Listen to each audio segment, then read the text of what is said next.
warahmatullahi wabarakatuh. Perkenalkan, nama saya Syifa Mutia-Lazara, mahasiswi psikologi UNTAR. Pada kesempatan kali ini saya akan menjelaskan tentang positif psikologi yang akan dikaitkan dengan sebuah kasus yang sudah sering terjadi di masa pandemi COVID-19 sekarang ini. Kasus yang akan saya angkat adalah bantuan sosial pada masa COVID-19. Yang sekarang kita ketahui bahwa bantuan sosial atau bansos sudah disalurkan oleh pemerintah pusat atau daerah ataupun oleh komunitas kecil peduli masyarakat. Penyebaran virus corona Indonesia telah menyebabkan kepanikan di kalangan masyarakat setempat. Akibat dari adanya pandemi COVID-19 ini memberikan pengaruh hampir pada seluruh aspek kehidupan, terutama aspek perekonomian. Dengan menurunkan perekonomian Indonesia membuat pemerintah atau komunitas peduli masyarakat memberikan bantuan sosial kepada kalangan masyarakat setempat. Sebelum tahu lebih jauh tentang kasus ini, apa sih bantuan sosial itu?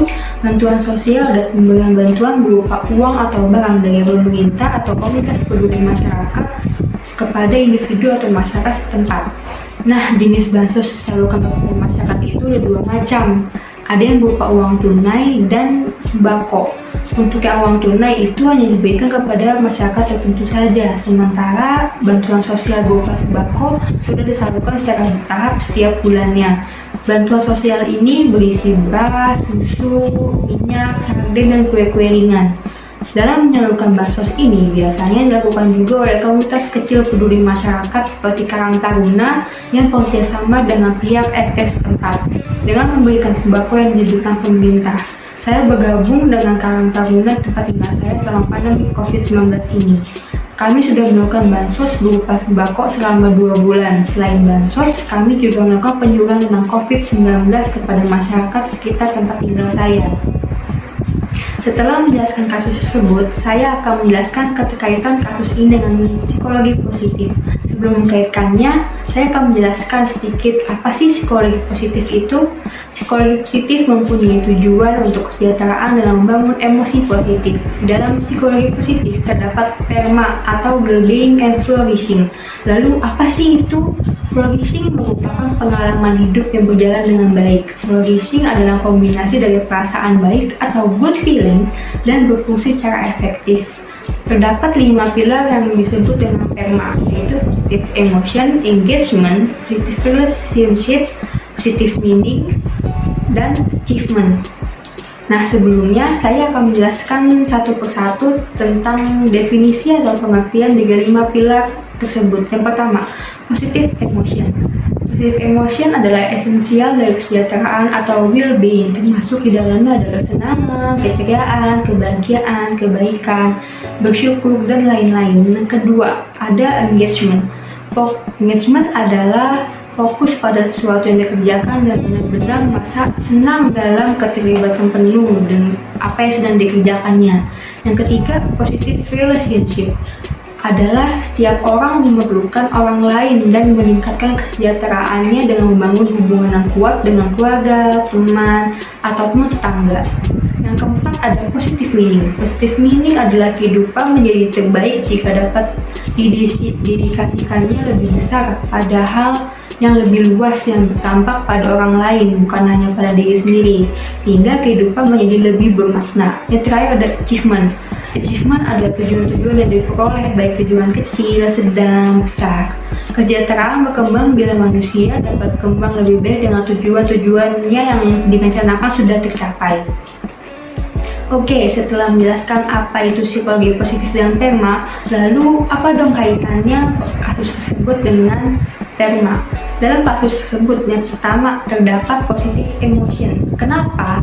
Karena dalam melakukan kasus tersebut banyak sekali emosi positif yang tersalurkan kepada memberikan ataupun yang diberi. Lalu emosi positif apa aja yang terjadi dalamnya? Yang pertama, kindness. Kenapa kebaikan? Karena dalam bantuan sosial akan terjadi pemberian bantuan kepada masyarakat, di mana terdapat nilai kebaikan yang tersalurkan. Kebaikan berupa sembako yang diberikan kepada masyarakat selama pandemi ini sangat bermanfaat bagi masyarakat setempat. Bantuan sosial ini sangat membantu perekonomian di Indonesia.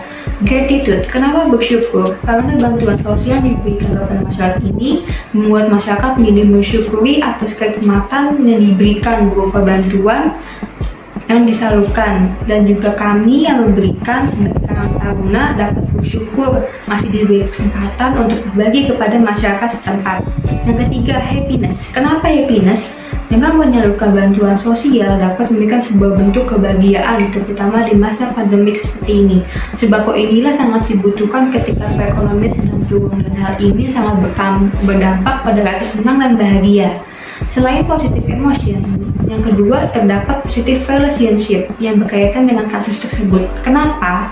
Karena dengan adanya bansos inilah menjalin hubungan silaturahmi yang kuat, mempererat persaudaraan. Hubungan pun dapat terikat penuh dalam Karang Taruna yang saya ikuti, karena kami dapat mengenal satu sama lain. Sebagai makhluk sosial, manusia perlu membina hubungan dengan manusia lain. Yang ketiga, adanya engagement. Kenapa? Karena subjek menikmati apa yang dilakukan dan apa yang terjadi. Seperti halnya kami, Karang Taruna, sangat menikmati dan terhanyut dalam pembagian bansos dan penyuluhan tentang COVID-19 ini kepada masyarakat tempat saya tinggal. Kami melakukannya dengan bahagia dan senang. Selanjutnya ada positive meaning. Kenapa? Karena di dalamnya terdapat bagian spiritual, karena subjek akan merasa damai dan tentram, serta hatinya merasa nyaman karena sudah memberikan bantuan kepada orang lain. Seperti contoh, kami sebagai Karang Taruna sangat merasa senang, damai, dan tentram karena sudah membantu orang lain. Akhirnya, bansos yang diberikan ini sangat bermakna bagi kehidupan masyarakat setempat. Yang terakhir ada achievement. Kenapa? Karena setelah berhasil memberikan bansos tersebut, tujuan kami untuk membantu masyarakat dapat tercapai dan terselesaikan. Tujuan tercapai itu membawa kesejahteraan kepada masyarakat setempat. Nah, itulah kaitan antara kasus dengan konsep perma psikologi positif. Terima kasih telah menonton video ini. Maaf bila ada kesalahan kata atau video ini kurang bagus. Terima kasih. Wassalamualaikum warahmatullahi wabarakatuh.